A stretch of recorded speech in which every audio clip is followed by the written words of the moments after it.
राधानगरी धरणाचा एक दरवाजा उघडण्यात आलाय।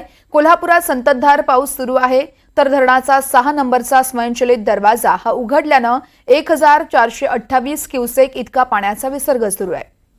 तर कुंभी दूधगंगा या नदीकाठच्या नागरिकांना सतर्क राहण्याचा इशारा देखील दिला जातोय।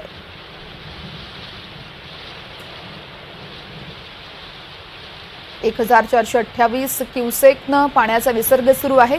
थेट कोल्हापुरात जाऊयात, विशाल पुजारी आमचे प्रतिनिधी आपल्याला अधिक माहिती देत आहेत। विशाल, वर्षा, कोल्हापुरात गेल्या 2 दिवसांपासून पावसाची संततधार पाहायला मिळते। राधानगरी धरण क्षेत्रामध्ये मुसळधार असा पाऊस सुरू आहे। काल रात्रीपर्यंत जवळपास 30 मिलीमीटर इतका पावसाची नोंद झालेली आहे।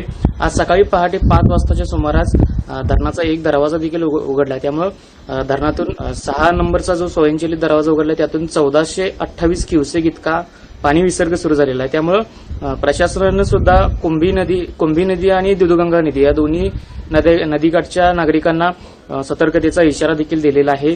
आज सकाळपासून पाहिजे झालं तर थोडंफार पावसानं उघडीप दिली आणि सध्या उन्हाचं सुद्धा पाहायला मिळतंय, ऊन सुद्धा पाहायला मिळतंय। त्यामुळे आज दिवसभर वातावरण कसं राहील याकडे आपलं लक्ष असणार आहे।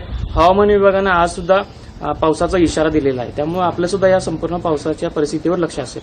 निश्चितच विशाल, कोल्हापुरातले सगळे अपडेट तुमच्याकडून जाणून घेत राहणार आहोत। तुर्तास धन्यवाद दिलेल्या माहितीसाठी।